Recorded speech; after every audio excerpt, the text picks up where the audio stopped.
Welcome back to the deep dive. Usually when we crack open a new topic, we're looking at a specific event or maybe a scientific breakthrough or a business trend. Right, something we can kind of put in a box. Exactly. Yeah. But today we are unpacking a story that honestly feels less like a history lesson and more like a high-stakes political thriller. Written by someone who specializes in Greek tragedies. That is the perfect way to frame it. It really does have everything. Oh, absolutely. You have immense intellect, you have soaring rhetoric, a meteoric rise to absolute power, and then a fall. A fall that is so steep, so controversial, and so tragic that it still defines the politics of the region today. We are talking about Zulfikar Ali Bhutto, Pakistan's ninth prime minister, its fourth president, and a man who quite literally rebuilt a nation from what he called very small pieces. Only to end up being executed by the very state machinery he helped to shape. It's a massive topic. I mean, Bhutto is a figure of such extreme contradiction. He really is. Just look at the visuals of his life. Here is this, Western-educated barrister who wore bespoke Savile Row suits and drank scotch. Right. Yet he became the messiah for the rural poor. He was the Democrat who gave the country its constitution, yet he had this undeniable, almost feudal authoritarian streak. And perhaps most famously, and we will definitely get into this, he is the man who said his people would eat grass if that's what it took to get a nuclear bomb. That quote is legendary for a reason. And we are going to get into all of it. The Islamic bomb, the tragedy of 1971, and the breaking of Pakistan, the secret police, and what many call the judicial murder that ended his life. We're working off a huge stack of historical records, biographies, and even some recent legal updates to really get under the skin of this man. The mission today isn't just to recount dates and times, it's to figure out how. How does a man this brilliant end up in a death cell? What is the psychology behind the father of the nuclear bomb, who was also the father of this massive populist movement? Exactly. To understand the end, you really have to look at the beginning. You have to look at the paradox of his birth, because Zulfikar Ali Bhutto wasn't born into the struggle. He was born into immense privilege. Right. The source material mentions he was from a wealthy Sindhi family with Rajput roots. His father, Sir Shah Nawaz Bhutto, wasn't just a landowner. No, not at all. He was a major player during the British Raj. A huge figure. Exactly. His father was the Diwan, which is essentially the prime minister of the princely state of Junagadh.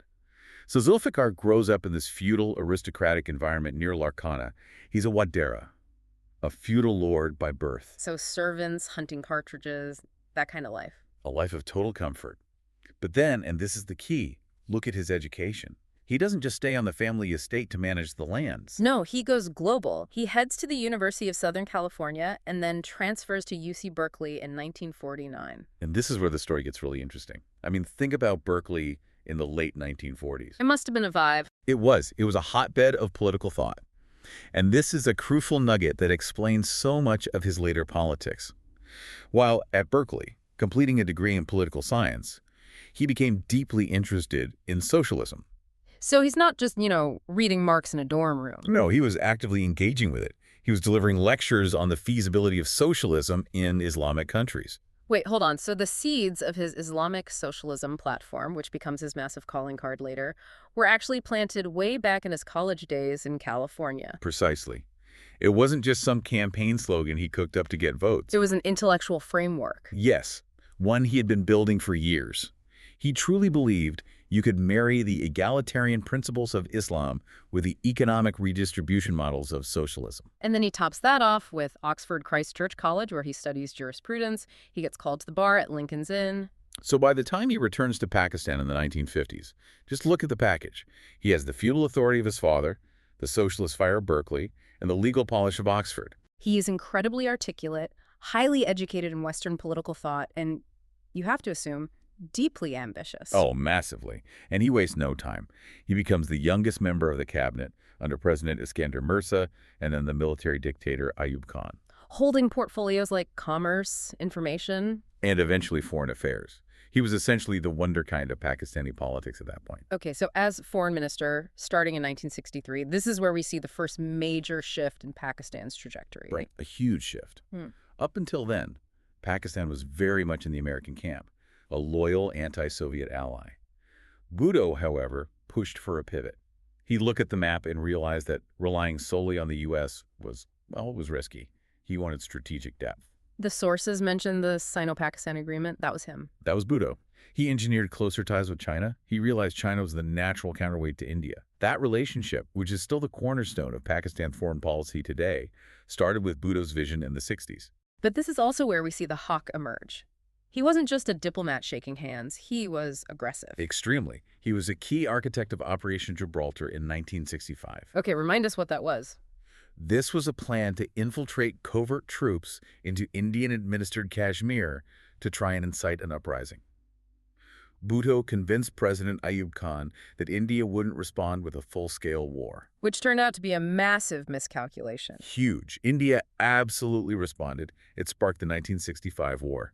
And when that war ended in a stalemate, though the public was told it was a great victory, Ayub Khan went to Tashkent to sign a peace treaty with India. And this is the moment Bhutto flicks the script. Right. The Tashkent Declaration. For Bhutto, this was a betrayal.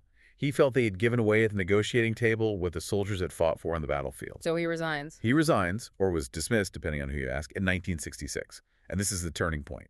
If he stays in government, he's just another minister associated with a failed war. But by leaving, he becomes a martyr. He taps into that anti-Ayub sentiment.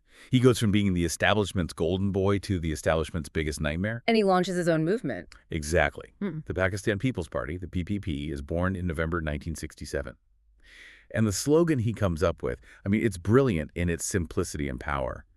Islam is our faith, democracy is our policy, socialism is our economy, all power to the people. Roti kapra, our makan, bread, clothing, and shelter.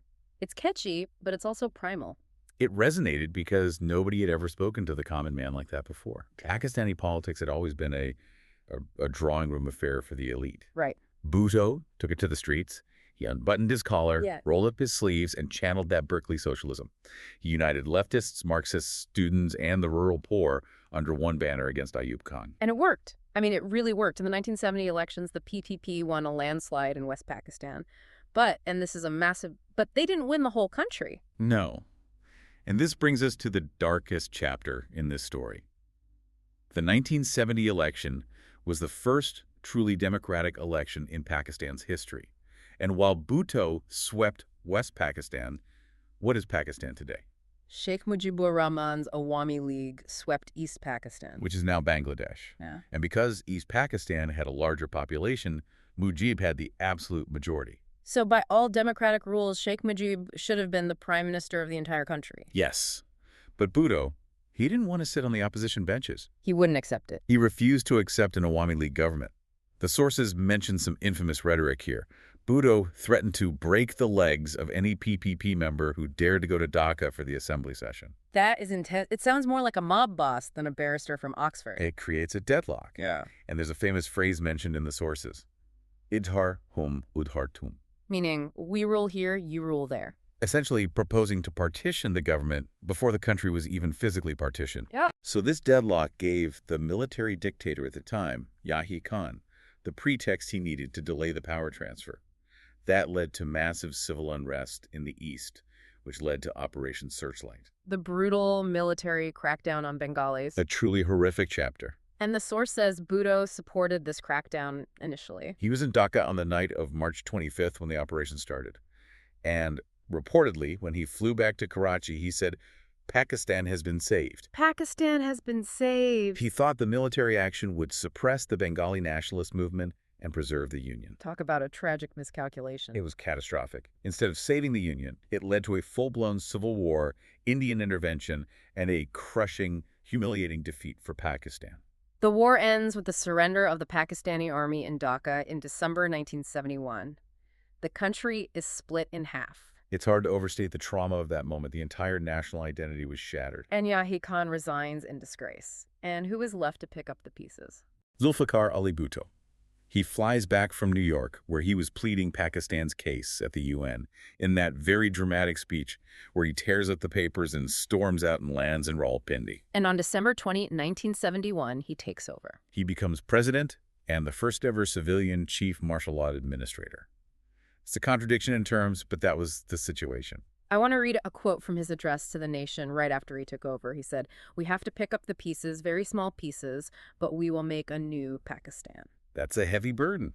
The country was demoralized, isolated, and, as he said, dismembered. It was his moment of supreme test. And honestly, if 1971 was his lowest moral point, the diplomatic maneuvering in the years immediately following is considered by many to be his masterpiece. He had to negotiate with India, the victor. A victor who held 93,000 Pakistani prisoners of war in 5,000 square miles of territory. That's the Simla Agreement of 1972, right? Yes, and just think about the leverage here. Indira or Gandhi holds all the cards. She could have dictated any terms. But Bhutto goes to Simla. And he manages to negotiate the return of that territory and the release of all 93,000 POWs without giving up much in return. How on earth did he pull that off? He played on the psychology of the situation. He was brilliant at this. He argued that if India humiliated Pakistan too much, his new democratic government would fall and the military hawks would return. Which wouldn't be good for India either. Exactly. He turned his weakness into a bargaining chip. He essentially told Gandhi, help me stay in power or you'll have to deal with someone much worse. It was a psychological victory that restored some dignity to a shattered nation. Okay, so he stabilizes the ship diplomatically, but he's also looking at the security situation and thinking, never again.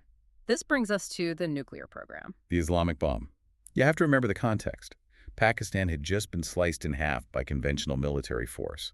Then, in 1974, India tests its first nuclear device, codenamed Smiling Buddha. So the threat becomes existential for him. Completely.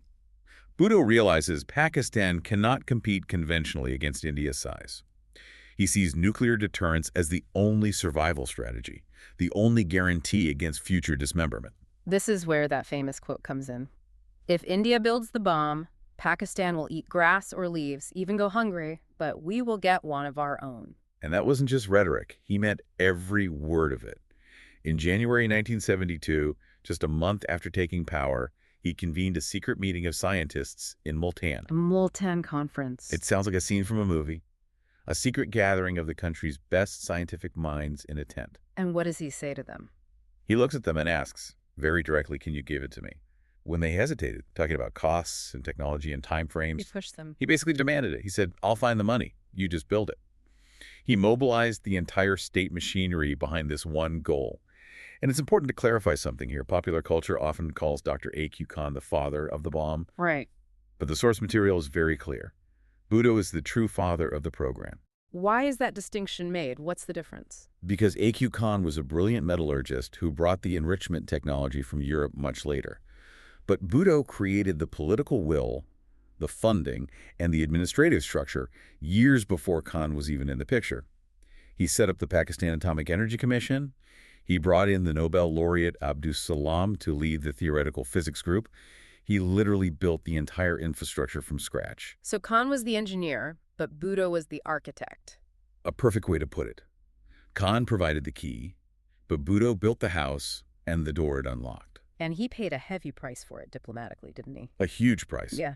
The U.S. was not happy about nuclear proliferation, especially in such a volatile region. There's that famous account of a meeting with Henry Kissinger in 1976. Yes.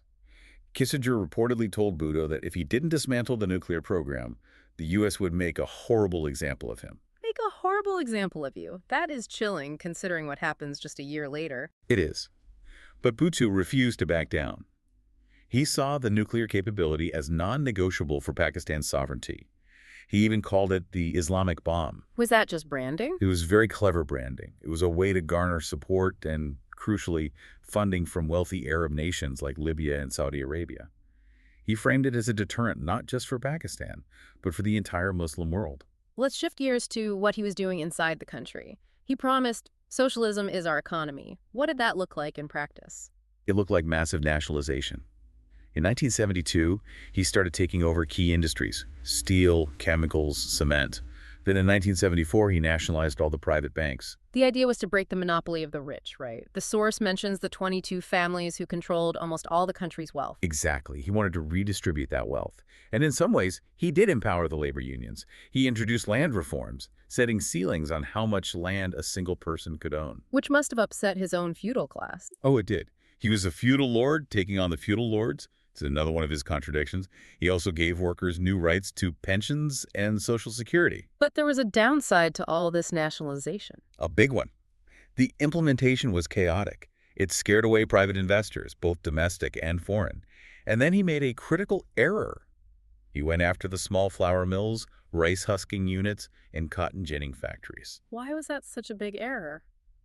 Because now he wasn't just hurting the big tycoons. He was hurting the middle class and the small business owners who formed the backbone of the rural economy. And the bureaucracy wasn't ready to run all these businesses? Not at all. Production stalled and corruption increased. It damaged the economy significantly in the long run. But amidst this economic turmoil, he managed to pull off something no one else had. The 1973 Constitution. This is arguably his most enduring positive legacy. Yeah. Before 1973, Pakistan was running on interim arrangements or martial law orders. There was no consensus. And he got everyone to agree. He managed to get all political parties, the religious ones, the secular ones, the regional ones, to agree on a single document. It established Pakistan as a parliamentary democracy. It's the constitution that, despite all the amendments and suspensions over the years, is still in force today. And as part of that, he shifts from president to prime minister. Yes, he pivots to the parliamentary system that he himself created. And he also opened up the world to the common man, quite literally, with passports. Yes, the passport reform. This is one of those things that doesn't get enough credit, but it was revolutionary. Before Bhutto, getting a passport was a privilege reserved for the elite. You had to be someone important. Right.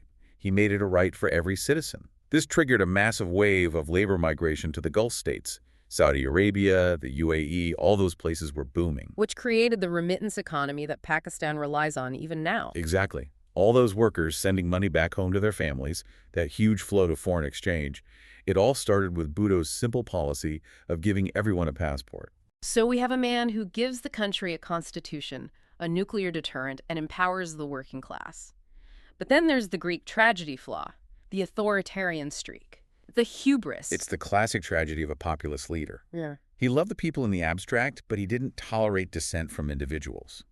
And to enforce his will, he created the Federal Security Force, the FSF. What was the FSF? Ostensibly, it was to help the police with law and order. In reality, it became a paramilitary force under his direct control, completely loyal to him. So his personal muscle. His personal muscle. They were used to harass political opponents, break up protests, and intimidate journalists. And then there's Balochistan. Yes. In 1973, he dismissed the elected provincial government in Balochistan, which was run by an opposition party. This triggered a massive insurgency. And how did he respond? He responded with the full force of the military. It was a brutal, bloody conflict that lasted from 1973 to 1977 and created deep scars that still haven't healed. The source mentions a really specific incident involving the Iraqi embassy that just sounds wild. Tell us about that. This is that spy thriller element of his story again. In 1973, Bhutto's intelligence discovered that Iraq, which was then under Saddam Hussein, was secretly smuggling weapons to the Baloch separatists to destabilize Pakistan. So what did he do? Send a diplomatic note? No. He didn't just send an angry letter. He ordered an armed raid on the Iraqi embassy in Islamabad. A raid on a foreign embassy? That's a huge diplomatic breach. It is, but it paid off. They broke in and found crates and crates of Soviet submachine guns and ammunition destined for the rebels. And he didn't keep it quiet. Of course not. This is Bhutto. He paraded the weapons on national television.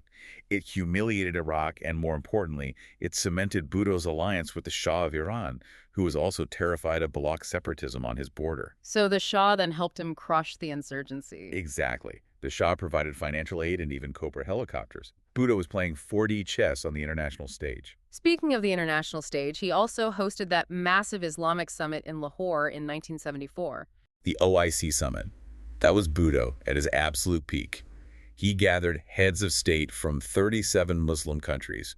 Gaddafi, King Faisal, Yasser Arafat, they were all there in Lahore. It was a huge moment. It was. He was positioning Pakistan not just as a South Asian country, but as the leader of the entire Islamic world. It was a moment of immense national pride and put him on the global map as a major statesman. So he's on top of the world in 1974. But by 1977, things start to crumble. What happened? The 1977 elections. Bhutto called for elections, confident he would win. And honestly, he probably would have won a fair fight anyway. He was still very popular. But he got paranoid. His party operatives did. The opposition, a 9-party coalition called the PNA, Pakistan National Alliance, was gaining ground. They were a mix of religious and secular parties united only by their hatred of Bhutto. And the results come in? And they show a massive, unbelievable landslide for the PPP. The PNA alleged massive systematic rigging. They pointed to constituencies where Bhutto's people won with impossible margins, where the number of votes cast was more than the number of registered voters. So the opposition cried foul. They did more than that. They launched a nationwide agitation. Street protests, violence, burning cars. They called for Bhutto's resignation.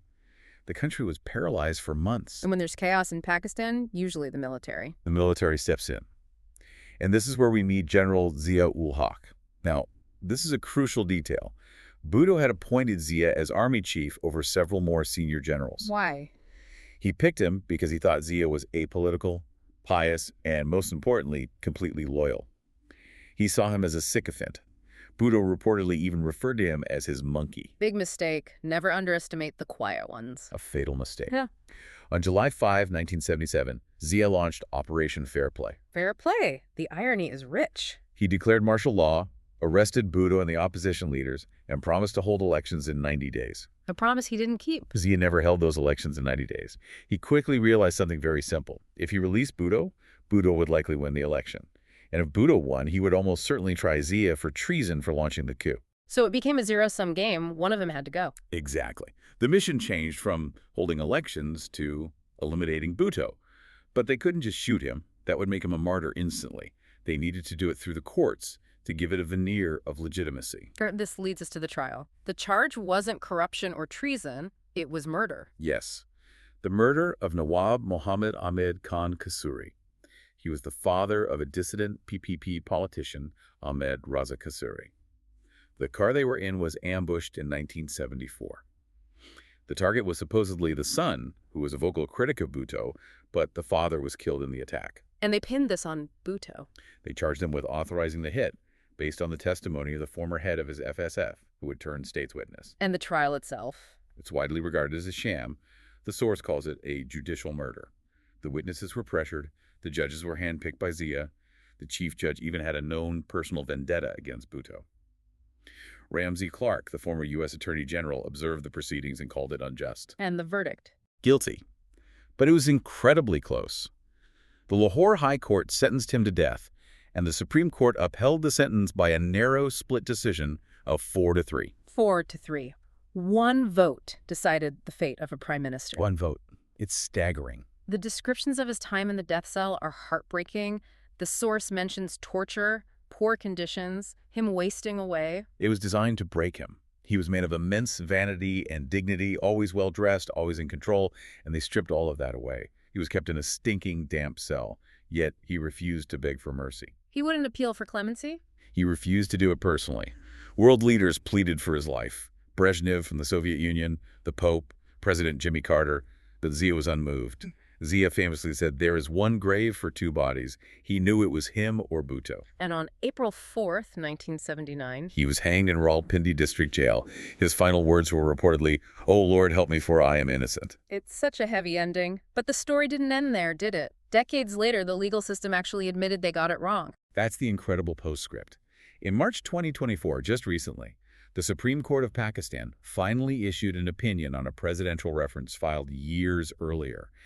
They officially acknowledged that Zulfikar Ali Bhutto did not get a fair trial. It was an institutional mea culpa. A mea culpa, 45 years too late.